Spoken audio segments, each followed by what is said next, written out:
जय हिंद, वंदे मातरम, भारत माता की जय। महादेव। I am Ramesh. इस चीज के बारे में बात करने वाले। देखिए, it is one of the most important session होने वाला है। क्यों होने वाला है? सबसे पहले आज हम मेजरली तीन चीजों के बारे में बात करेंगे। पहले हम बात करेंगे गवर्नमेंट ऑफ इंडिया एक्ट 1935 के बाद क्या हुआ, इसके बाद देश के अंदर क्या हुआ। फॉर एग्जांपल की बात करें, बेटन प्लान के बारे में, भारत आजाद कैसे हुआ। उसके बाद हम बात करेंगे भारत के सारे ध्यान से इस पॉइंट को सुनिएगा। भारत में जितने भी वायसराय रहे हैं, जितने भी गवर्नर जनरल हैं भारत के अंदर, उन सब के बारे में बात करेंगे। बहुत सवाल आता है। जितने भी वायसराय रहे हैं, गवर्नर जनरल, उन सब के बारे में बात करेंगे। बहुत सवाल आता है। ध्यान से, ब्रिटिशर्स ने जो भारत के अंदर पॉलिसीज लागू करी, फॉर एग्जांपल की बात की जाए, पार्लियामेंट रिफॉर्म के बारे में बात करेंगे, गवर्नमेंट ऑफ 1919 के बारे में बात करेंगे, जितने इंपोर्टेंट चार्टर्स हैं उन सब के बारे में बात करने वाले। दैट मींस ब्रिटिशर्स की सारी पॉलिसीज, उनके सारे लेजिस्लेचर के अंदर जो भी पॉलिसीज वो लेकर आते हैं, उन सारी जो तीन सबसे इंपोर्टेंट टॉपिक वर्ल्ड हिस्ट्री के मेरे हिसाब से, उसके बारे में बात करेंगे। पहले हम बात करेंगे अमेरिकन वॉर ऑफ इंडिपेंडेंस के बारे में, दैट मींस अमेरिकन रेवोल्यूशन के बारे में। उसके बाद हम बात करेंगे फ्रेंच रेवोल्यूशन के बारे में, और लास्ट में बात करने वाले इंडस्ट्रियल रेवोल्यूशन के बारे में। याद रखिएगा, सबसे इंपोर्टेंट तीन रेवोल्यूशंस हैं। तो वर्ल्ड हिस्ट्री में ज्यादा चीजें एग्जाम के अंदर आती नहीं, वर्ल्ड हिस्ट्री में बहुत ज्यादा चीजें नहीं आती। वर्ल्ड हिस्ट्री के अलावा अगर मॉडर्न हिस्ट्री आपको फायदा वहां पर मिलने वाला है। तो इसलिए आज के जो हमारा कार्यक्रम है उसकी पूरी रूपरेखा होने वाली पूरी, मतलब आप देखिएगा कि लगभग मॉडर्न हिस्ट्री में जो सवाल आते हैं, वो सवाल लगभग आप देखेंगे तो 30% मैं क्लियरली बात करूं तो 50 से लेकर 60% जो सवाल मॉडर्न हिस्ट्री के, वो आज के लेक्चर से बनने के चांसेस बहुत ही ज्यादा है। तो सवाल यहां से आता है कि हमारे देश के अंदर कानून लागू किया जाता है अंग्रेज सरकार के द्वारा, और इस कानून के नाम पे गवर्नमेंट ऑफ इंडिया 1990, इसे गवर्नमेंट ऑफ इंडिया 1990 के नाम से जाना जाता है। ओके, अंग्रेज सरकार ने तय किया कि जो कानून भारत के अंदर लागू किया, जो भारत के ऊपर राज करने के लिए जो कानून ये लोग लागू करते हैं, गवर्नमेंट ऑफ इंडिया 1990, इसके द्वारा लोगों ने भारत पे राज करा, भारत पे शासन करा, भारत को रेगुलेट करने की कोशिश करी। उस कानून की समीक्षा के लिए कि कानून कैसा काम कर रहा है, इस कानून की कमियां क्या है, इस लॉ के अंदर क्या चीजें को चेंज करनी चाहिए, इन्होंने तय किया था कि 10 साल के बाद मतलब 1927 के अंदर कमीशन बनाया जाता है अंग्रेजों के द्वारा। इस कमीशन का नाम था साइमन कमीशन। मैं लिख देता हूं ताकि चीजें थोड़ी सी आपको क्लियर हो जाए। इस कमीशन के अंदर हम देखेंगे कि कमीशन किस लिए बनाया गया था, गवर्नमेंट ऑफ इंडिया 1990 की समीक्षा के लिए। 1919 जो भारत सरकार की क्लियरली बात की जाए कि भारत पे शासन करने के लिए जो अधिनियम लागू किया था लोगों ने, इस नियम का प्रभाव क्या पड़ा है, जो कानून इस देश के अंदर लागू हुआ, इस कानून के अंदर क्या कमियां हैं, इस कानून की अच्छाइयां क्या है, उसके बेसिस पर एनालिसिस करने के लिए कमीशन बनाता है। इस कमीशन का नाम है साइमन कमीशन। वो सारे के सारे गोरे, किसी भी इंडियन को इस कमीशन के अंदर नहीं लिया जाता है। और इसी बात को लेकर भारत के अंदर तय किया जाता है, इंडियन कांग्रेस तय करती है कि साइमन कमीशन भारत में जहां-जहां पर भी जाएगा, साइमन कमीशन का क्या करना है, हमको विरोध करना है। अब जैसे कमीशन भारत में रहते हैं, उनके ऊपर लाठियां बरसाई जाती है, उनकी मृत्यु हो जाती है। इसके बारे में बात करा और आगे जाके सरदार भगत सिंह जी की मृत्यु का बदला भी लेता है। वो चीजें अलग है। अब साइमन कमीशन भारत के नेता थे, जिसने साइमन कमीशन से बोला कि देखिए हमारे देश में ये जो कानून आपने लागू किया गवर्नमेंट ऑफ इंडिया 1919 का, ये कानून आप लोगों ने हमारे देश को चलाने के लिए लागू किया। ऑब्वियसली हमारे देश को चलाने के लिए आपने इस कानून को लागू किया था। अब ये जो कानून हमारे देश के अंदर लागू कर रहे हैं, जो हमारे देश को चलाने के लिए कर रहे हैं, इस कानून की समीक्षा के लिए आप लोगों ने क्या करा, कमीशन भारत के अंदर भेजा। और इस कमीशन एक मीडियम को आपने नहीं रखा, और कमीशन ने आप भारत के अंदर कमीशन आएगा, ये जो कानून है गवर्नमेंट ऑफ इंडिया के लिए आपने जो साइमन कमीशन भारत के अंदर बनाया, उसमें इतने समझदार नहीं कि भारत के लिए कोई संविधान बना सके, भारत के लिए कोई कानून बना सके। उसके बाद क्या होता है, कांग्रेस से चैलेंज लेती है, ठीक है अच्छा आपने ऐसा करा, रिपोर्ट को प्रेजेंट करते हैं और इस तरफ से बना के भेज देता है। अब एक तरफ हमारी नेहरू रिपोर्ट थी, फिर से बता दूं, एक तरफ टेबल कॉन्फ्रेंस करवाई जाएगी, मतलब लंदन के अंदर 3 मीटिंग करेंगे, और 3 मीटिंग्स को क्या कहा गया, राउंड टेबल कॉन्फ्रेंस करेंगे। Congress first round table conference के अंदर नहीं जाती। उसी बीच भारत के अंदर बहुत बड़ा चीज के बारे में बात करी भी है कि गांधी जी इस कॉन्फ्रेंस के अंदर जाते हैं, कॉन्फ्रेंस फेल हो जाती है। फेल क्यों होती है आपको याद होगा, हमने बताया माइनॉरिटी से मुद्दे करी क्यों जा रही है। एक नया कानून बनाया जाता है, मतलब भारत के लिए अगर मैं क्लियरली बात करूं, अंग्रेज सरकार एक नया 5% चीजें, माफ कीजिएगा 70% चीजें अडॉप्ट करेगा, वो एज इट इज यहां से कर ली। अभी सवाल मेरा आप लोगों से, राउंड टेबल कॉन्फ्रेंस को अटेंड किया, मतलब मोस्ट इंपोर्टेंट क्वेश्चन विषय second round table conference attend, इस बारे में आप जानते हैं गवर्नमेंट ऑफ इंडिया 1935 इन तीनों राउंड टेबल कॉन्फ्रेंस के बेसिस पर भारत के अंदर कानून लागू किया जाता है। अब ये जो गवर्नमेंट ऑफ इंडिया 1935 है, इसके बारे में थोड़ी सी जानकारी मैं आपको देता हूं। इस कानून को लागू करने से पहले, इस गवर्नमेंट ऑफ इंडिया एक्ट 1935 लागू करने से पहले इसका ड्राफ्ट तैयार किया गया था। वो ड्राफ्ट तैयार हो गया था 1933 में। मतलब जो कानून है, इस कानून को लागू करने से पहले अंग्रेज सरकार ने इसका ड्राफ्ट तैयार किया था। ड्राफ्ट का मतलब होता है ड्राफ्ट का तैयार किया गया था, और ड्राफ्ट तैयार किया था अंग्रेज सरकार ने 1933 के अंदर, और दिया था व्हाइट पेपर डॉक्यूमेंट। नोट कर लीजिएगा, तो व्हाइट पेपर डॉक्यूमेंट और कुछ भी नहीं है, कोई अलग चीज यहां पर नहीं थी। व्हाइट पेपर जो था वो बेसिकली जो गवर्नमेंट ऑफ इंडिया 1935 ना, इसका एक ड्राफ्ट था, मतलब उसको फेयर करने से पहले रफली फॉर्म में तैयार किया गया डॉक्यूमेंट। तो इतना इंपोर्टेंट नहीं, बट कड़ी ये देखो लिखा है व्हाइट पेपर डॉक्यूमेंट, नोट कर लीजिएगा। गवर्नमेंट ऑफ इंडिया में कितने 1935 में 10 शेड्यूल्स यहां थे, ध्यान से मेरी बात सुनिएगा, 10 शेड्यूल्स यहां थे। इसके बारे में जो सबसे इंपोर्टेंट बात अगर यहां पर मैं करूं तो इसके द्वारा, इस कानून के द्वारा directly that means dual government, dual form या ड्यूल बॉडी सेंट्रल के अंदर इंट्रोड्यूस की गई थी। नोट कीजिएगा, इसको मैं बताऊंगा डिटेल में, चिंता मत कीजिएगा, ये चीजें इसके द्वारा की गई थी। हालांकि इसके बारे में बात करेंगे कि इसमें पावरफुल बना दिया गया था। जो प्रोविंसेस होते हैं, जो प्रोविंस होता है, प्रोविंस का मतलब आप समझते हैं ना, हां जी, जिसके द्वारा प्रोविंसेस को ज्यादा स्ट्रांग बना दिया गया था। इसके बारे में डिटेल में बात करेंगे, चिंता मत करना, क्योंकि आगे जब हम सारी पॉलिसी के बारे में बात करेंगे तब इसके बारे में दिल्ली के अंदर कई सारी चीजें की गई, चिंता मत कीजिएगा, हम लोग इसके बारे में बात करेंगे। बट एक छोटी सी बात याद रखिएगा कि जैसे ही विरोध करना कांग्रेस शुरू कर दी, कांग्रेस किस बात पर विरोध करे इस कानून का, गवर्नमेंट ऑफ इंडिया 1935 की सरकार जो सेंट्रल गवर्नमेंट हमारी, उसको आपने बड़ा कमजोर कर दिया, वो इतनी पावरफुल नहीं है, आपने उसको बड़ा कमजोर कर दिया, आपने पावर दे दिया प्रोविंसेस को, प्रोविंसेस स्टेट्स को, प्रोविंसेस। कांग्रेस सरकार ने क्या बोला, सब जो प्रोविंसेस हैं उसकी पर भी जगह नहीं, तो आगे कानून के बारे में बात हम करने वाले, तो बिल्कुल इस बारे में चिंता मत कीजिए। अब इसके बाद कांग्रेस को सेशन आता है। कांग्रेस का जो लखनऊ का सेशन इंपॉर्टेंस लिया था, बिकॉज़ इस सेशन के अंदर कांग्रेस ने कहा कि देखिए हमारे देश में हम लोग जो भी चीजें करने वाले वो सारी चीजें ठीक है, पर हमारे देश की इकोनॉमी बड़ी कमजोर है, अपना गोल बना लिया था। ओके, ये नोट कीजिएगा। इस सेशन में कांग्रेस में क्लियरली नेहरू जी ने कांग्रेस को कहा था कि अपना गोल सोशलिज्म को बना लीजिए, और इस सेशन इसलिए बिकॉज़ फैसपुर जो है, इसके बारे में दो बातें याद रखिएगा। फैसपुर सेशन जो है, इसके भी प्रेसिडेंट जवाहरलाल नेहरू जी थे, और इसमें सबसे खास बात ये कि कांग्रेस का पहला सेशन है जो गांव के अंदर होता है, मतलब मोस्ट भारत के अंदर इंपॉर्टेंस इसलिए रखता है जो कि किसी गांव के अंदर होता है। सवाल इंडिया में कहां पर हो रहा है, 1937 करने वाले। अब 1937 तक पता चला एक आदमी का प्रभाव लगातार बढ़ता चला। इसके बारे में बात बिना ज्वाइनिंग के भारत के पहले पंडित जवाहरलाल नेहरू जी, जानते हैं कांग्रेस का जो भी प्रेसिडेंट बनता है, प्रेसिडेंट का इलेक्शन बनेगा, पानी कमिश्नर ऑफ इंडिया बनेगा, नेहरू जी को सेशन में बना दिया जाता है। तो बेसिक बात याद रखिएगा कि भारत के अंदर जो सेशन कौन सा सेशन है, इट वाज हरिपुर सेशन। अब देखिए कांग्रेस के लोग चाहते हैं कि यार सुभाष चंद्र बोस जी को आगे गांव में 1939 के अंदर सेशन होता है। अब सेशन के अंदर भी कांग्रेस के इनके कहने पर बना है। तो गवर्नमेंट के बारे में बात करने से सवाल कभी आता ही नहीं। थोड़ा सा देखो क्या है, तुम लोग एनडीए की तैयारी कर, सेशन के बाद नेताजी सुभाष चंद्र बोस जी ने अपना रास्ता बदल लिया, आप इसके बारे में जानते होंगे। नेताजी सुभाष चंद्र बोस ने क्लियरली अपना रास्ता बदला, और कांग्रेस के अंदर ही नेताजी सुभाष चंद्र बोस जी ने एक फॉरवर्ड ब्लॉक नाम के संगठन को गठित कर लिया था। नोट कीजिएगा बेटा, कांग्रेस के अंदर गठन किया था। ऐसा नहीं कि कांग्रेस सुभाष चंद्र बोस फॉरवर्ड ब्लॉक का गठन करते थे। सवाल याद रखिएगा, फॉरवर्ड ब्लॉक है ना, जो अलग से गठन नहीं किया कि कांग्रेस से अलग होकर गठन कर रहे हैं, कांग्रेस के अंदर ही उन्होंने फॉरवर्ड ब्लॉक का गठन कर लिया था। बात के बारे में बात की जाए तो पूरी दुनिया वर्ल्ड वॉर की चपेट के अंदर, वर्ल्ड वॉर सेकंड शुरू हो चुका है, और वर्ल्ड वॉर सेकंड के अंदर हमारे देश में अंग्रेजों ने भी पार्टिसिपेट करना शुरू कर दिया। अब क्या करते हैं इन्होंने, क्या बिना इंडियन नेशनल कांग्रेस से पूछे इन्होंने क्या करा, भारत को वॉर के अंदर धकेल दिया। इलेक्शन करवा रहे हैं, आप प्रोविंशियल इलेक्शन करवाते हैं, हमारे मेंबर्स को प्रोविंशियल इलेक्शन के थ्रू चुनते हैं, पर आप लोग हमारी बात तो मानते नहीं। हमसे तो आप कुछ है क्या, आप हमसे कुछ पूछ ही नहीं रहे। और याद रखिएगा इस आदमी ने बहुत बड़ी गलती कर दी। अगर देखा जाए तो कांग्रेस का कोई बहुत ज्यादा नहीं था। 22 अक्टूबर 1939 को यहाँ पर नेहरू जी के साथ साथ कांग्रेस के सारे मिनिस्टर जहां पर भी जिस पद के ऊपर थे सरकार के अंदर, उन सारे पद से अच्छा रिजाइन कर दीजिए। इससे कोई बात नहीं करते हैं, और ये प्रॉमिस है कि आप वर्ल्ड वॉर सेकंड जीतने के बाद आप हमारे देश को पूरी तरीके से, आप वर्ल्ड वॉर सेकंड जीतने के बाद हम आपको पूरी तरीके से आजाद कर देंगे। अब देखो बहुत सारी बातें इस टाइम पर हो रही है, और इसी बीच एक छोटा सा इवेंट होता है, इसको याद रखिएगा। 22 दिसंबर जब उन्होंने इस्तीफा दे दिया था, तो इसको सेलिब्रेट किया था मुस्लिम लीग ने। हाँ, इस्तीफा क्यों दिया कांग्रेस के मंत्रियों ने, बिकॉज़ बिना हमसे पूछे भारत को वर्ल्ड वॉर सेकंड के अंदर धकेल दिया जाता है, और मुस्लिम लीग इस बात से बड़ी खुश थी कि देखो दिवस है, कांग्रेस के सारे लोगों ने रिजाइन कर दिया। तो मुस्लिम प्लीज हमारी बात नहीं मान रहे, हमने अल्टीमेटम दिया, इतनी सारी बातें हम लोगों ने इनसे करी, इतने टाइम से हम इनके पीछे पड़े कि हमारी बात मानो, बहुत बड़ा मूवमेंट शुरू करने की बहुत बड़ा मूवमेंट शुरू नहीं करना, बात मान नहीं रही है, आप एक बहुत बड़ा सत्याग्रह शुरू करो। गांधी जी इस बारे में बात करी, दूसरे गांधी जी ने कहा, जो कि बात सच थी, गांधी जी ने बोला कि देखो अभी बहुत बड़ा मूवमेंट करना शुरू कर दिया ना, गांधी जी का सीधा इशारा नेताजी सुभाष चंद्र बोस के ऊपर। गांधी जी ने इसी बीच 1940 के अंदर नोट कीजिएगा, कंफ्यूज क्या करे क्या, गांधी जी ने प्रोमिस के अंदर हमको इलेक्शन में पार्टिसिपेट करने का याद रखिएगा। सेशन के अध्यक्ष कौन है, इनका नाम याद रखना, बहुत इंपॉर्टेंट सेशन था, मौलाना अबुल कलाम आजाद जी। आई बात समझ में क्लियर हो गया, पहुंच करेंगे जल्दी से जल्दी, याद रखिएगा आप कांग्रेस से सबर नहीं हो रही, कांग्रेस से मतलब बहुत हो गया, हमें चालू करनी पड़ेगा देश के अंदर। अब लगा कि क्योंकि क्या देखो कांग्रेस की सपोर्ट की हम आपको संविधान सभा बनाने के परमिशन देते हैं, आपने पढ़ा होगा हम लोगों ने भारत के अंदर, तो अगर सफर में तीन चीजें सबसे इंपॉर्टेंट है कि भारत के अंदर आपको संविधान सभा बनाने का मौका है, इंडियंस को भी रखेंगे। वॉर एडवाइजरी काउंसिल क्या है, अंग्रेज सरकार अभी युद्ध के अंदर है, तो युद्ध को आगे कैसे ले जाना है, कब रुकना है, युद्ध के अंदर एडवाइस करने के लिए काउंसिल बनाई जाएगी, और इस काउंसिल में इंडियंस को भी रख लेंगे, बड़े गर्व की बात है अपने लिए के अंदर वायसराय, तो इसको असिस्ट करने के लिए, इसको सहयोग करने के लिए कुछ लोग होते हैं, जैसे 1 2 3, तो हमको कहा गया कि वायसराय की जो एग्जीक्यूटिव काउंसिल है ना, उसमें इंडियंस को भी लिया जाएगा, बिकॉज़ उसमें इंडियंस नहीं होते, वायसराय की एग्जीक्यूटिव काउंसिल के अंदर बोला इंडियंस को भी हम लेंगे। अब वायसराय की कंप्लीट फ्रीडम क्यों चाहिए, आपको याद होगा कांग्रेस ने लाहौर के अंदर सेशन किया था, याद आ गया, हां जी नेहरू जी ने, आप देखो यहां पर अगस्त सफर में कांग्रेस को किस बारे में बात कर रहे हैं, अगस्त सफर में अंग्रेज सरकार ने बोला कि देखिए आपको हम पूर्ण स्वराज नहीं दे सकते, कांग्रेस में बहस हो गई, तो लेकर अगस्त सफर को कांग्रेस ने क्या कर दिया, रिजेक्ट कर दिया। याद है इस सरकार ने किस बारे में बात करी, डोमिनियन स्टेटस के बारे में, बोला संविधान अंग्रेज सरकार वर्ल्ड वॉर सेकंड जीत जाएगी उसके बाद, और इसको नेहरू जी ने क्या बोला था कि साहब ये जो डोमिनियन स्टेटस है, सवाल पूछा गया इंडिया के अंदर कि आपके जो डोमिनियन स्टेटस है ना, ये जो डेड इज डोमिनियन है, ये दीवार दरवाजे पे लगी ऐसी खील की तरह जो मुड़ गई, इस पे कपड़ा भी नहीं काम कर दिया। अब सीधी बात है, अब उसके बाद गांधी जी पे प्रेशर बहुत बढ़ रहा है, यार गांधी जी बहुत बड़ा मूवमेंट लॉन्च नहीं करने वाला हूं, व्हाई, बिकॉज़ रीजन ये कि ब्रिटिश गवर्नमेंट को एम्बैरेस नहीं करना चाहते। अब कांग्रेस के लोग बोल रहे हैं गांधी जी पॉलिटिकल पार्टी, पर देश का जो आम नागरिक है, किसान के बारे में बात की जाए, ये कौन सा नेता कहां पे जाने वाला है, इसमें क्या होता था पता है, कांग्रेस सरकार को पहले बता दिया जाता था, डीएम जो भी होगा, कलेक्टर्स पहले बोल देते थे कि हम यहां पे जाने वाले हैं, यहां पे जाके अंग्रेज सरकार का विरोध करेंगे, विरोध कैसे करेंगे, बोल के विरोध करेंगे। गांधी जी ने इस इंडिविजुअल सत्याग्रह के अंदर बोला कि देखो हमारा जो गोल है सत्याग्रह का, इंडिविजुअल सत्याग्रह का, वो पूर्ण स्वराज नहीं, हमारा गोल है साहब राइट टू स्पीच को भारत के अंदर लेके आना। उनका नाम काफी फेमस है, गांधी जी के आध्यात्मिक गुरु तो आप इनको नहीं कह सकते, हाँ कह सकते हैं, गांधी जी के द्वारा बहुत अध्यात्म से जुड़ गए थे, इनका नाम था गांधी जी के, कह सकते हैं कि बहुत बड़े अनुयायी थे, मतलब दोनों व्यक्ति जो है गांधी जी और ये स्पेशलिटी के द्वारा ज्यादा जुड़े थे, आध्यात्म के द्वारा दोनों जुड़े हुए हैं, कुछ बातें गांधी जी से सीख रहे हैं, कुछ गांधी जी से सीख रहे चीजें। 11 अक्टूबर 1940 बहुत इंपॉर्टेंट है कि पहला जो इंडिविजुअल सत्याग्रह किया गया वो आचार्य विनोबा भावे जी के द्वारा किया गया, लोगों ने बात कर ली, अब समझ में क्लियर है, सत्याग्रह चल रहा है तो घर में बैठ के कर रहे नहीं, ये लोगों के सामने जाके किया जाता है। होने के बाद हमारे देश में मूवमेंट की शुरुआत करने वाले व्यक्ति थे, इस मूवमेंट का नाम था भूदान मूवमेंट। भूदान मूवमेंट के बारे में कितना जानते हैं, भूदान जमींदारों के पास जाते हैं, जमीन मांगी जाती है और इस जमीन को किसानों को दान दे दिया जाता था, तो याद जमीन से किसानों को दी गई, जो अपने आप में बहुत बड़ी बात है। आई बात समझ में क्लियर हो गया, तो इनका नाम थोड़ा सा याद रखिए और बेसिक सी बात याद रखिए, क्लियर है, समझ में आ गया, समझ में आ गया कि यार अंग्रेज हमारी ऐसे किसी डिमांड को मानेंगे नहीं, और इसमें अगेन कांग्रेस ने क्लियर डिमांड करी, मानी क्या लगता है साहब, इनकी बात मानी होगी, क्या लगता है, खराब आदमी, खराब आदमी। वर्ल्ड वॉर सेकंड के अंदर क्या होता है कि भारत के अंदर फैमिन पड़ा, अकाल पड़ती है, अकाल पड़ा तो अकाल पड़ने के कारण हमारे पास खाने के लाल है, हमारे ये मरते तो मरने दो, क्या फर्क पड़ रहा है, और हमारा सारा अनाज ले जाके अपने सिपाहियों को दे दिया वर्ल्ड वॉर सेकंड के, तो हम सबसे पहले आगे आ जाएंगे, क्लियर, चाइना डरा है थोड़ा सा, क्या जापान आ गया तो जापान कुछ भी कर सकता है, अब भारत तक पहुंचने में ज्यादा समय इनके पास है नहीं, और इंडिया में किसका शासन है, ब्रिटिश सरकार का शासन इंडिया के अंदर, जापान देखो यहाँ पर, यहाँ से पूरा एरिया जापान यहाँ पर जीत लिया। अब इस को बनाने की कोशिश करते हैं, कैसे बनाया, दिसंबर 1941 के अंदर जितने भी इंडिविजुअल सत्याग्रही थे, जिनको अंग्रेज सरकार ने जेल में डाल दिया था, उन सबको जेल से छोड़ दिया जाता है, रिलीज कर कांग्रेस के बड़े लीडर के बारे में पूछा जाता है, ये मिशन तक क्वेश्चन क्यों, बिकॉज़ हमारा सपोर्ट इनको चाहिए, सपोर्ट क्यों चाहिए, बिकॉज़ सीधी सी बात है कि जापान जर्मनी कहां से आ जाएगा, कौन है सत्याग्रही जितने भी लोग थे उनको पहले रिलीज कर, उनको रिलीज करने के बाद उन्होंने भारत के अंदर कैसे किस तरीके से वो डिप्लोमेटिक की बात करते हैं, आप अभी साथ दो हमारा, हम देश कर रहे हैं, अभी हमने बोला कि देखो हमारा जो गोल है पहली बात तो पूर्ण स्वराज है, अंग्रेज सरकार ने बना लीजिएगा, और यहाँ पर एक बात अंग्रेजों ने बड़ी खराब करी, जिसको लेकर गांधी जी ने कई सारी बातें इनको कही, का मतलब क्या होता है, राइट टू स्टेट का मतलब ये होता है बेटा कि भारत के अंदर जो प्रोविंसेस होंगे, मतलब जो हमारा राज्य है ना, कि भारत के अंदर किसी भी राज्य के पास ये अधिकार होगा कि वो अपने आप को भारत से अलग कर सकता है, इसे राइट टू स्टेट कहा जाता है, जो काफी खतरनाक चीज है। लेकिन आप ये कह रहे हैं कि हमारे देश के अंदर जो चीजें की जाएगी वर्ल्ड वॉर सेकंड सपोर्ट करेंगे, तो गांधी जी ने बोला कि ये तो कोई मतलब का है नहीं, बिकॉज़ ये तो कैसे चक्के, तो कुछ करिए, कुछ करने के लिए रीजन, बहुत महंगाई बढ़ रही है, मतलब बहुत डिफिकल्ट हो रहा है भारतीयों के लिए, प्राइसेस इतने बढ़ते जा रहे हैं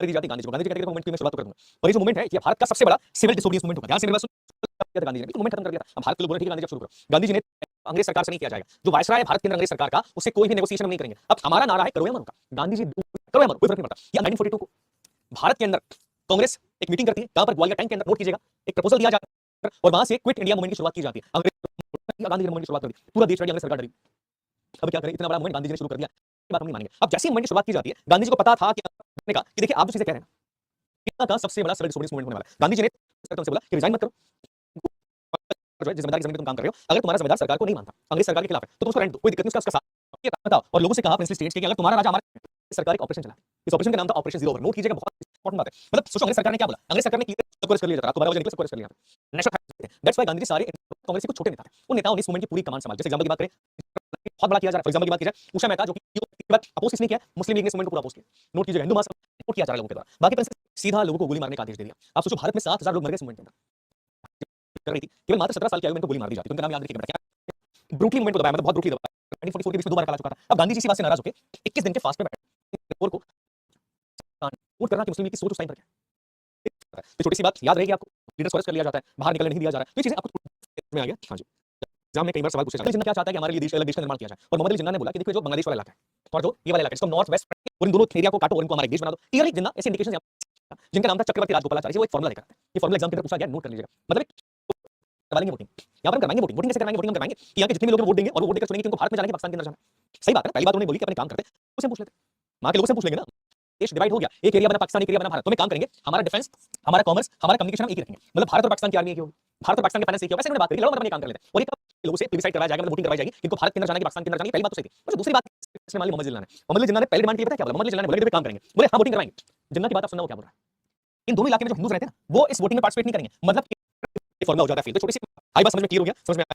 तो ब्रिटेन की सरकार में लॉर्ड वेलफेयर प्रेशर डाल, बोले कुछ करवाओ, तो बोला कि आर्मी के आदमी आर्मी में रह चुके हैं। अब इन्होंने बोला कि हम आराम से यहाँ पर बातचीत करेंगे, उससे बात उसको असिस्ट करने के लिए, उसको असिस्ट करने के लिए एग्जीक्यूटिव काउंसिल होती है, कुछ लोग होते हैं। तो उसने बोला कि काम करेंगे कि वायसराय के एग्जीक्यूटिव काउंसिल के अंदर सारी बात एक्सेप्ट नहीं कर सकते हैं आपकी, पर हम वायसराय के जो एग्जीक्यूटिव काउंसिल में 14 मेंबर्स रखेंगे और ये 14 के 14 इंडियंस होंगे। 14 में से आधे हो जाएंगे मुस्लिम लीग के, 7 मुस्लिम लीग के हो जाएंगे और 7 मेंबर्स कांग्रेस के हो जाएंगे, कांग्रेस के किसी दूसरी पार्टी के हो जाएंगे। अब इसके अलावा जो वायसराय होगा और जो आर्मी का कमांडर इन चीफ होगा, ये तो कांग्रेस से बोला ठीक, और मुस्लिम लीग के जो 7 मेंबर्स होंगे वो सारे के सारे मुसलमान होंगे। वो इस बात पे, इसी बात को लेकर ये बड़ी बहस हो जाती है और ये वाला जो प्लान था, ये प्लान भी क्या हो जाएगा? अच्छा ये तार फेल फेल फेल होते जा रहे हैं। जो बातें एग्जांपल की बात की जाए कि ये वायसराय के एग्जीक्यूटिव काउंसिल, एग्रीकल्चर का डिपार्टमेंट दे देंगे, एक आदमी को लॉ का डिपार्टमेंट होगा, वो हम किसी इंडियन को नहीं देने वाले। वेल क्या चाहता है? वेल क्लियर बोलेगा, बाकी डिपार्टमेंट आप ले लो, कॉमर्स आप ले लेना, फाइनेंस आप ले लेना, आपके जो एग्जीक्यूटिव काउंसिल है उसमें से किसी एक आदमी को कॉमर्स बना देंगे, डिपार्टमेंट दे देंगे, किसी एक आदमी को पूरा एग्रीकल्चर दे देंगे, पर डिफेंस तो हम अपने पास ही रखने वाले हैं। अब इस बात को लेकर कांग्रेस ने बोला अच्छा ऐसी बात है, वो इस प्लान के साथ हम रेडी नहीं, बिकॉज़ भारत सफल संविधान निर्माण किया जाएगा, बहुत सारी बातें की जाती है। पर सीधी तौर पर बात की जाए तो ब्रिटेन में सरकार चेंज होती है, ब्रिटेन वर्ल्ड वॉर सेकंड जीत जाता है, क्लेमेंटली बनते हैं। अब क्लेमेंटली थोड़ा समझदार आदमी, इसको समझ में आया कि क्लेमेंटली 15 मार्च 1946 इस डेट को मुझे आजाद करना ही पड़ेगा। नहीं भारत में बहुत समय तक मैं राज नहीं कर सकता, मेरे को भारत को कुछ भी करके आजाद करना पड़ेगा। ये बात